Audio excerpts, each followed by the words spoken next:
Oh God.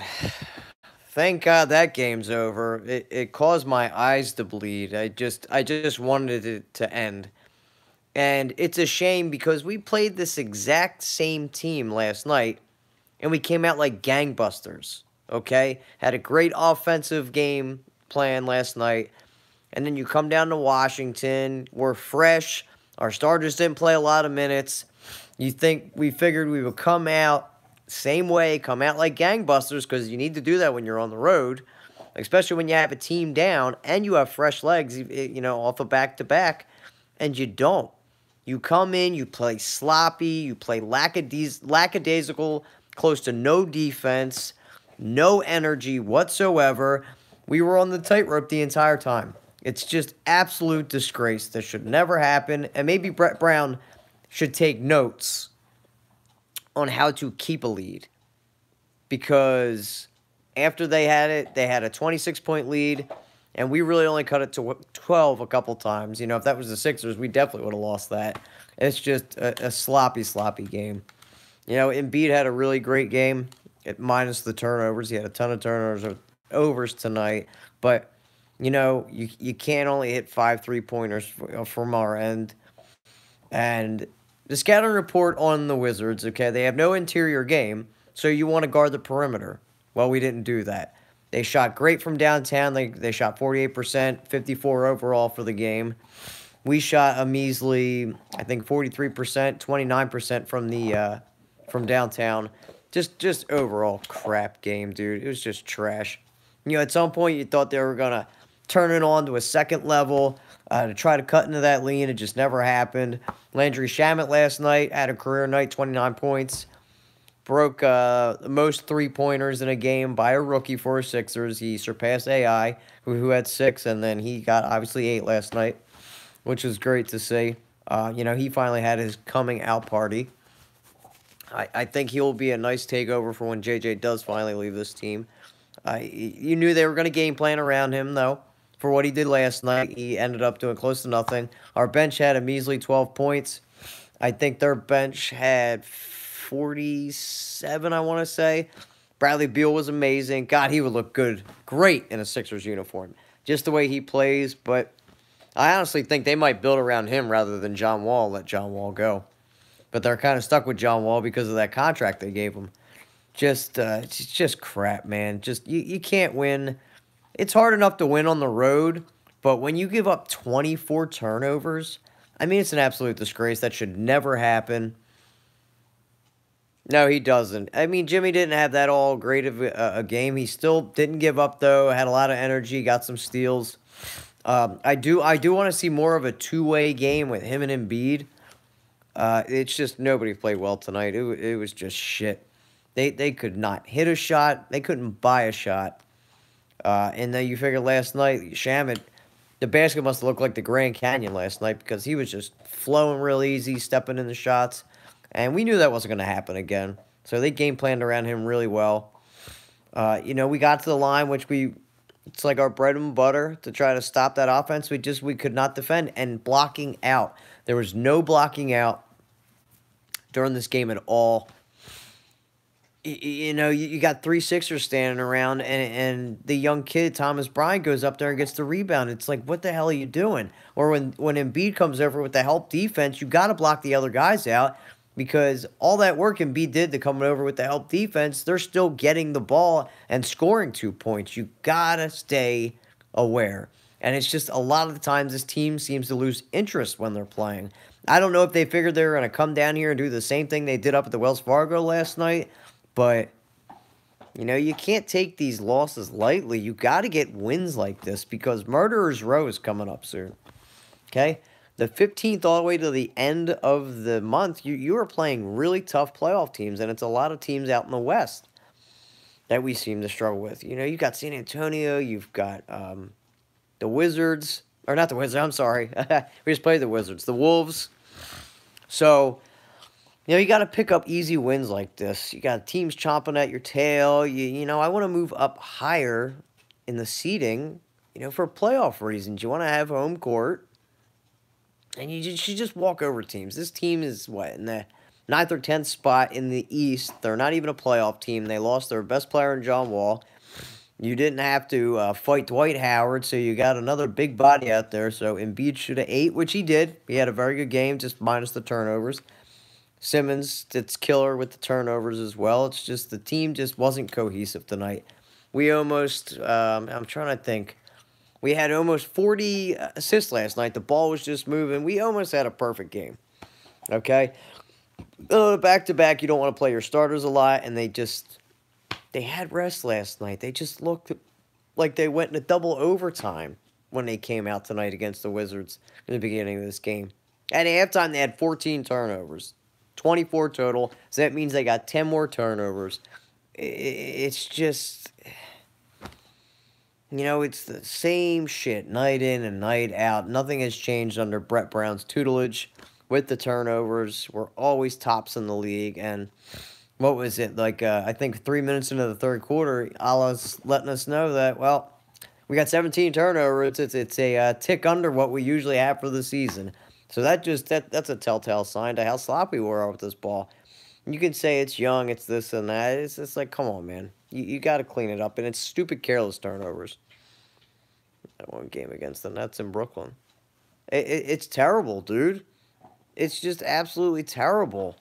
Exactly, Brooklyn. There's another team we struggle with. And, this is one of the cities where we haven't won since 2013. So after destroying them last night, you would figure you'd want to come in and you weren't going to kill them at home because they're going to have that extra energy playing on their home court. But there's one guy really on here. I like Otto Porter. He's a guy that can light it up, and he did. You had Landry Shamet on him and freaking T.J. McConnell the whole time. Why do you put Jimmy Butler over there or a Ben Simmons and let anybody else beat you? Okay, two real threats, mainly one in Bradley Beal, and body up on this guy. You know he's going to shoot. He's very good at shooting. The scouting report is they're a great three-point shooting team because they have no interior offense whatsoever. They have no guy they can go down low to anymore. Gortat was traded. So guard the perimeter.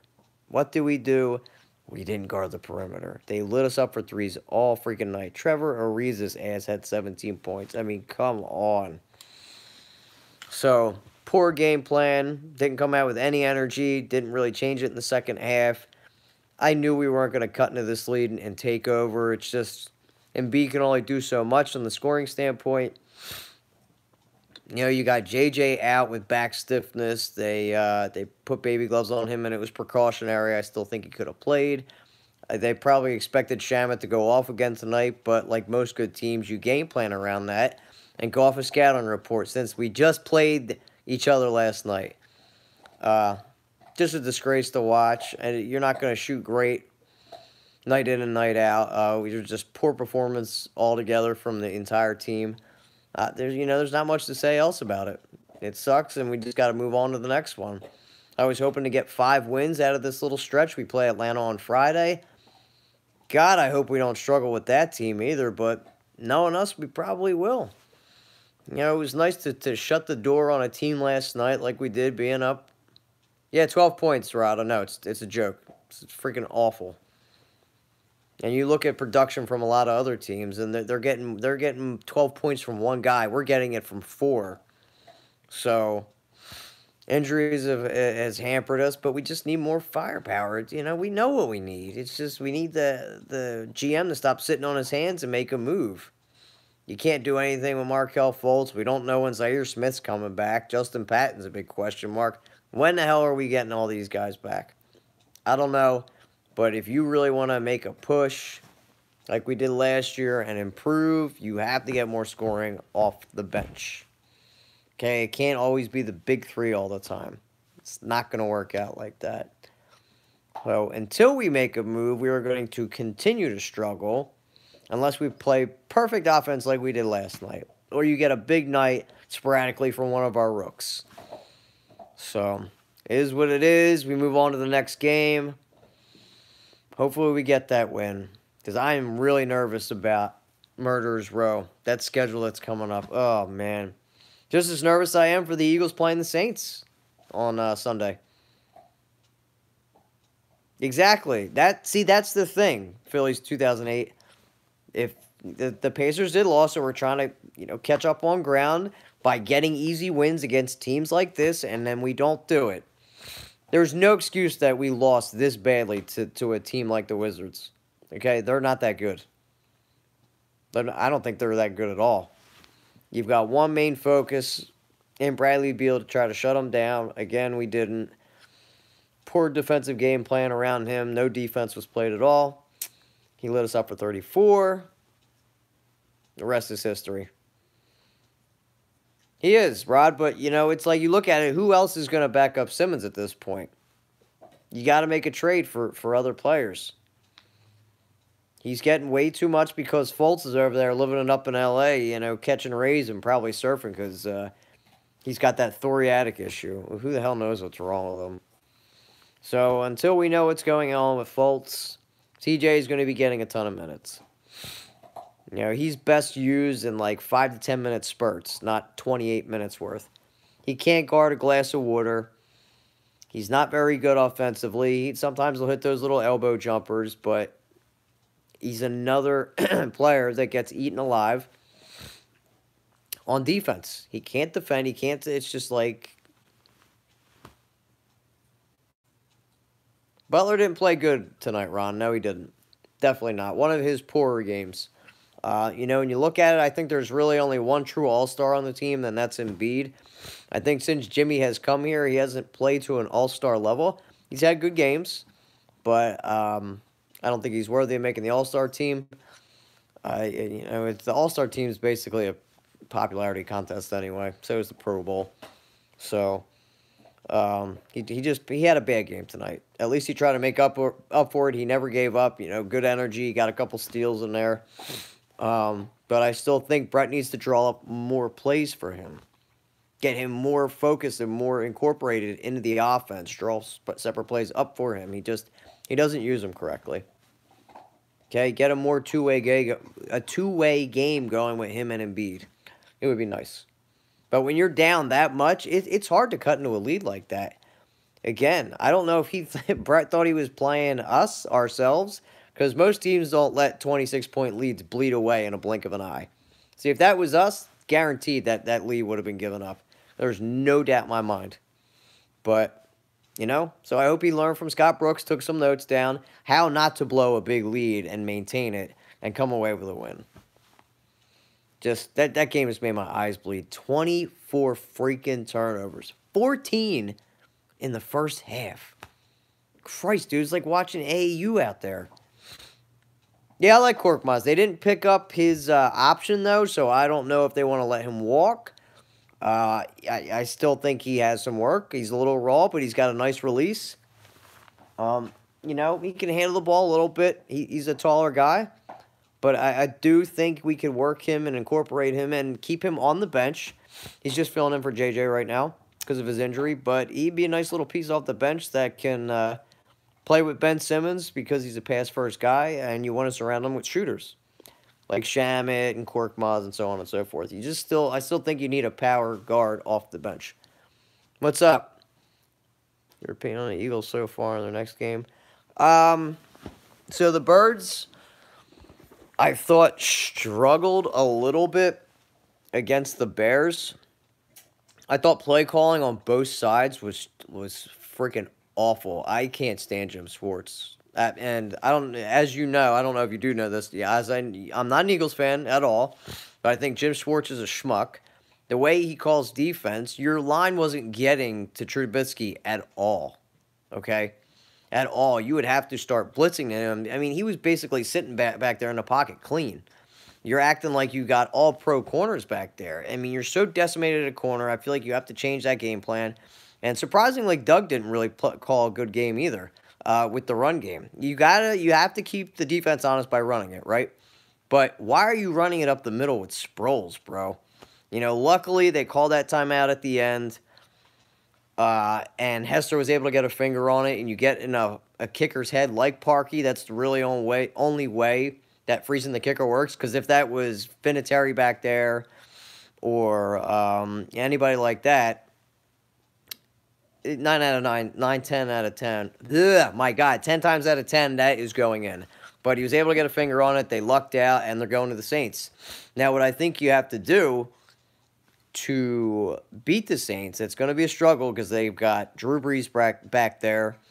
Blitzing him is going to be a little more difficult because he'll be able to take advantage and make audibles at the line. The best way to beat Brees is to keep him on the sideline. You're going to have to come up with a game plan to where you're not making big plays, and you got to dink and dunk down the field. You got to make, 5 to 6 yard runs, little passes out into the flat, and just work that clock. That's the only way I feel the Eagles have a chance to beat them. And also something that works in their favor is their defense isn't that good. I think the Eagles can run on this team, but you got to incorporate a back like Josh Adams. If you are going to run Sproles, you got to run him off the tackles. Get him to the outside and use his speed to your advantage. Going up the gut like that, and when your offensive line is not getting any push, a 190-pound guy isn't going to break tackles. I hate to say it, but so, any given Sunday, playoffs is a whole clean slate now. Don't matter what your record is. Doesn't matter what happened during the regular season. This game should fuel the fire of what happened during the regular season since the Saints ran the score up. So that should fuel the fire, definitely. But I definitely think you have to incorporate blitzing into your scheme if you're Jim Schwartz. Definitely. Because if your front four is not getting to it, and I think they have a better line. Much less effective than the Bears. Yeah, they played a great defense, but I thought Mitchell Trubisky had a really good game, but it's not like he had that much pressure on him. I think he got sacked once, right? In like 3 hurries. That's the strength of the Eagles team, is offensive, defensive line. They get the push. Well, they weren't getting the push. At some point, you've got to stop being a rockhead and come up with something different. So that's my take on it. We'll see what happens. And I think the refs screwed the Eagles with that freaking fumble, calling it an incomplete pass. That would have been a turnover, and the Eagles could have started off that. My team is Jacksonville Jaguars, Ron. Regrettably to say, but it is. Love my football. And I hope... it would be great to see the Eagles play Dallas in the championship game. I think it would be phenomenal. But we will have to see what happens. I don't think Dallas is going to beat the Rams, though.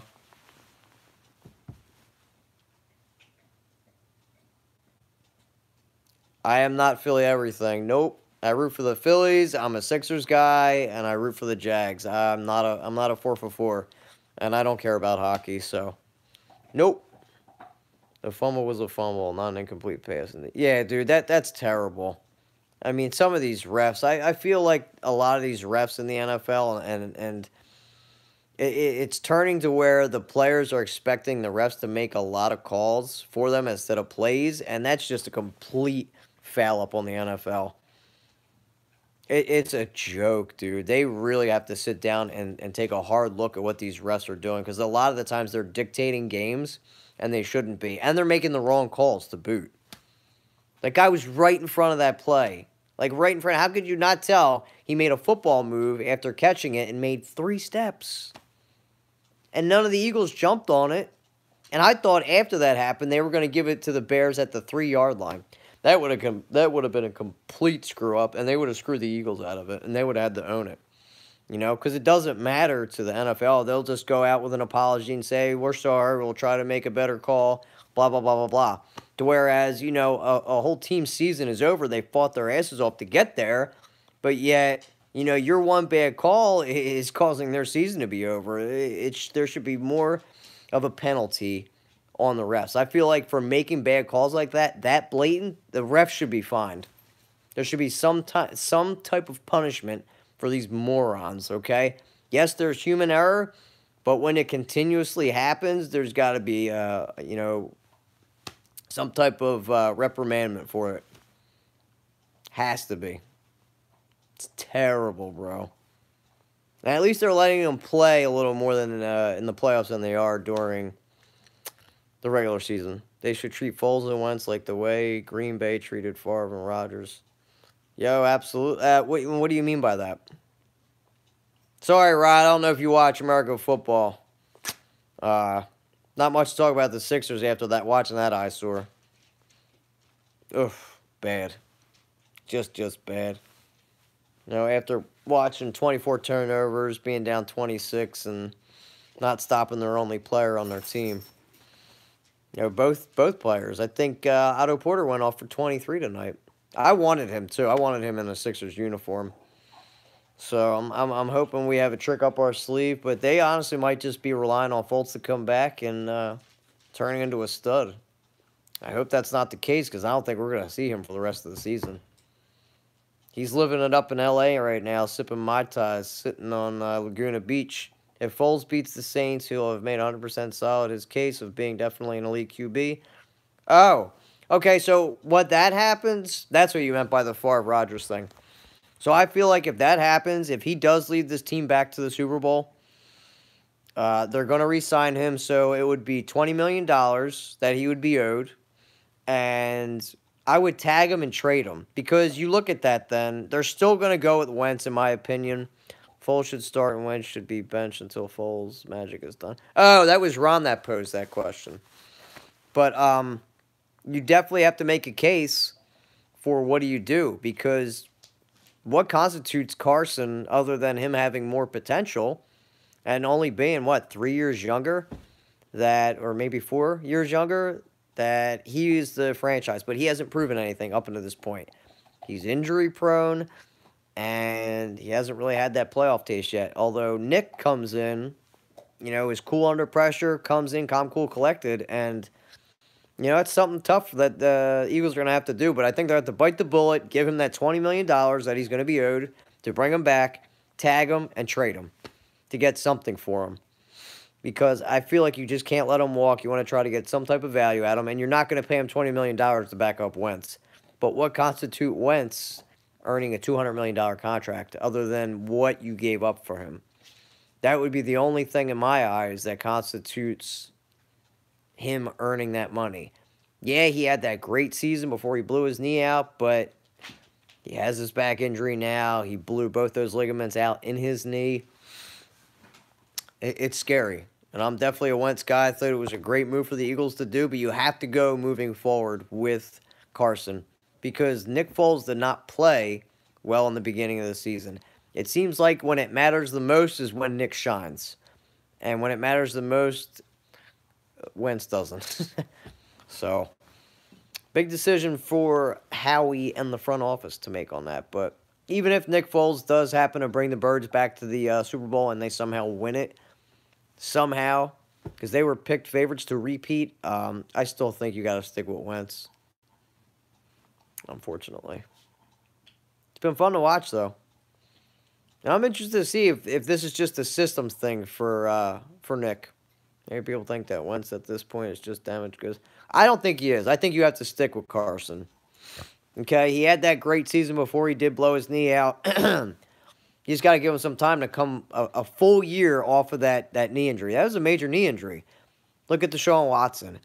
Had that knee injury, took a year. Beginning of the season, he was playing like shit. He did not play well at all. As time went on, look at that. They went on a 9-win. They won 9 games in a row, led his team to the playoffs, and then they got knocked out. But he was slow to start. There's not everybody. Every NFL player is not Adrian Peterson. You know what I mean? That can magically come off a freaking ACL tear, and they're going to light it up for 1,400 yards. Dare Smith injured, has been swept under the rug. Yeah, I don't know what's going on there either. He was ready to practice. He was playing. He was going to actually debut, and then either the medicine or something he touched was that peanut allergy, and he's been out ever since. So, I feel like they are just brushing that under the rug, and they're keeping everything very secretive, very tight to the vest. I don't know if he's going to come back at all this year either. Lots of things can happen in 1 year, man. As of now, I don't think that Wentz is hands down the Eagles' first choice at QB. Bro, he has to be. A lot can happen in a year, but there's no way that they keep Foles over Wentz. Just because of the sheer fact of all those draft picks they gave up for Carson. And you still have the potential of him turning over the new leaf, even though he has been injured. Yes, he has. But all the draft capital you gave up to get Wentz, and everything else. I feel like he's better suited for this team going forward than Nick Foles is. Because remember, when Carson was still hurt during the beginning of the year, Nick Foles played like crap. He didn't look good at all. He didn't look like the quarterback that led the team to the Super Bowl and defeated the Patriots. So I still think you got to go with Carson. How do you feel about Jonah Bolden, Kyle? I I think he's not bad. I think he's ineffective on the defensive end. He plays best with Embiid because he has the ability to stretch the floor, and he was getting those minutes there for a while. And then for whatever reason, Brett took him out. I thought he was getting some cohesion with Embiid. He was playing decent with that 3 or 4 game stretch. Even defensively, he was playing a little better. He was averaging 2 to 3 blocks in like 3 games back to back, if I believe, if I remember correctly. But you want to have a guy that's going to be able to stretch the floor, to keep the defense honest, to pull them out so Embiid could work down there on the block. That's where, when Simmons is on the block, it's a little difficult for them both to be there because they're both trying to get to the basket. So you just clog that up, and it's a little more difficult for them to work. That's why when you put Ben at the 4, Embiid's not as effective on there. And I don't feel him comfortable enough stretching out to the 3-point line. Embiid, I'm talking about, because he only shoots like 30% from downtown right at the moment. Yeah, I think he should, just because he's more bouncy, he's younger, and he has the ability to stretch the floor. Like, so can Chandler, but he's not as young. I feel like at this point in the... excuse me. My sinuses are acting up, my allergies. But Chandler is best suited at this point in his career because of his age, I feel, only getting maybe 20 minutes. And I think he's averaging a lot more at this point. They're leaning on him a little heavier to be a starter at the 4. But Bolden, I think, should start over Chandler, too. I agree. But they put Chandler in there because of his defensive skills. And that's where Bolden's a little more raw. But he benefits both Embiid and Simmons at the same time when you're, pushing the floor. He's going to be able to go up there and catch a lob or two. He's got younger legs, and then the same with when you got Embiid down there on the block, he's going to be able to hit a shot. And I have to look at the numbers, but I don't think Chandler's shooting that great from downtown this year, like he has in previous seasons when he was with the Nuggets. Shamet's shooting unbelievably. I think he's shooting 39% from downtown. I mean, that's phenomenal. And I love the comment that Shamet came out and said, too, like, my career high is higher than Jason Tatum's. Like, that's shade right there. Like, shots fired. Awesome. I love the shade that he threw over to Boston and to Jason Tatum. It's dope. It's hilarious. But I thought he was a good pick at 26. I was happy with the pick when they picked him there because of his ability to hit from downtown. We need more shooters. We need younger shooters on this team. He's got a quick release, and he had point guard duties when he was there at Wichita State. He came from a very good program who can produce pros, 4 years college. I think that's overlooked in a lot in this day and age is NBA. But do you think returns next season? Do I think who returns next season? JJ? Depends how much he's asking. But I think he's better suited to come off the bench than in the starting lineup. You kick Jimmy over to the 2. You have Chandler play the 3, Bolden play the 4, and beat it the 5. That's what I think. And have JJ coming off the bench. I don't know. Brown is in love with JJ. He loves drawing up plays for JJ. He's just got a man crush on him. The roster in general. Do I think the roster is going to change at all? Was that your question, bro? I'm sorry. I think there's going to have to be some overturn. I think we're going to have to heavily go after some free agents for sure. You look at it, and Embiid's going to be back. Obviously, Simmons is going to be back. I don't know what's going to happen with Fultz, if he's going to come back this year. But he'll be on this roster next season, too. I don't think he's going anywhere. And then you got Zaire. So, I think they're going to try to add another big name or spend some money in free agency. You look at the names that are going to be out there, try to bring another big name in here and have the ability and see if they can re-sign Jimmy Butler if he wants to be here. That's all up to Brett Brown and or Elton Brand, because Brett Brown is still splitting duties with Elton Brand. Whether they can convince him to come back depends how far we can go, because Jimmy wants to win. He wants to be more incorporated in the offense, so you got to keep stars happy. So I don't think it's going to be that much of an overturn. JJ might be gone, and the same with Wilson Chandler, too. Love for Klay Thompson. Yeah, I don't think we're going to get Klay Thompson. I think that's a dreamboat waiting to happen. I don't know if he'll be with the Warriors. He could go to the Lakers. He's a West Coast kid. He's played over there his whole life, college as well. And to play for the team that your dad played for and to win a championship, that's just lining up in the stars for him. Brett might get let go. I honestly don't think he will, just because he's like Andy Reid was here for so many years. He's tight with the front office. He's got really nobody pushing him for his job. It's just because he's tight-knit with the front office. And Elton Brand's not going to fire him, because I think Brett Brown had something to do with Elton Brand getting here. And the owners of the Sixers have no basketball knowledge. They have no clue. So Brett Brown might be supplanted here for a while.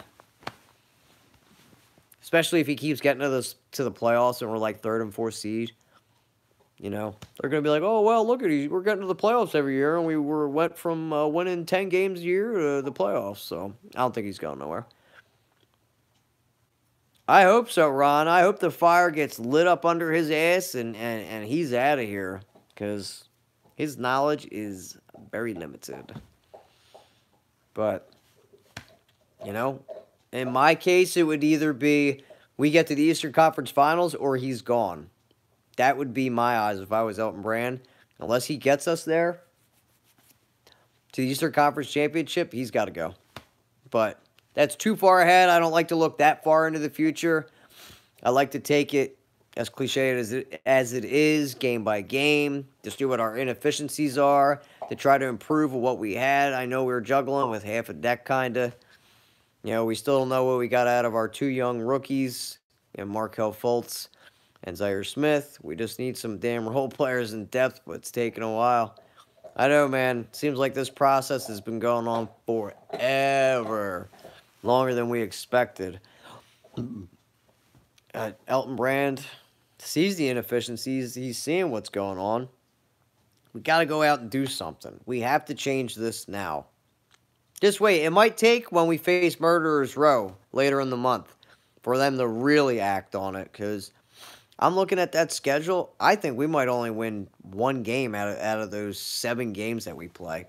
I am very scared to play that. But you want to play upper echelon teams like that and to be able to see if you're, in that realm of possibility of being an upper echelon team. Because we play in the East, it's not as good as the West is. We all know that. So you're going to be playing some great competition. It's going to be the true test. True test for Brett, true test for this team. But we all know we need depth. 12 points from your bench is not going to cut it. We have to be one of the lowest scoring bench. I think we have the lowest scoring bench in the whole NBA. We have to. But, look at it. What can you do? You can't draw blood from a stone. That's all I'm saying. If Brett's expecting Shamet to drop 28 every night or 17, that ain't going to happen. He's a rookie. Same with Cork. He'll be able to chip in like 10, 11 points here and there, but something consistently these guys are not going to be doing, especially if they're not getting playing time. It's all rotations. But, we got Atlanta. I think that's the next home game. I'm trying to think we have a game in between that. What's today? Wednesday? No, we don't. I don't think we do it. I think we have an off day tomorrow, and then we play Atlanta on Friday.